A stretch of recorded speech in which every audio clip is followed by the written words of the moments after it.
สบายดีเรามาถึงวัดล่องขุ่นแล้วค่ะที่เชียงรายค่ะเดี๋ยวจะมาถ่ายให้ชมนะคะพาชมค่ะสวยงามมากๆดังสมคำล่ำลือเดี๋ยวไปดูกันเลยนะคะ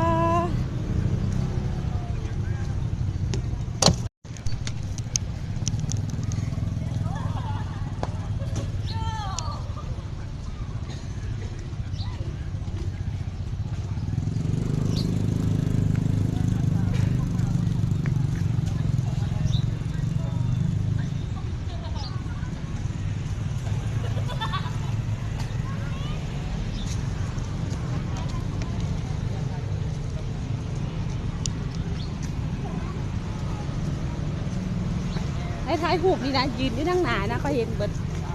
ถ่ายร่วมมู่กัน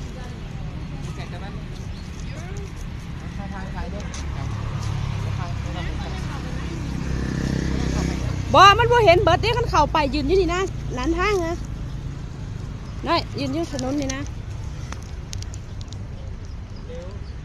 ถ่ายห้องกันกัน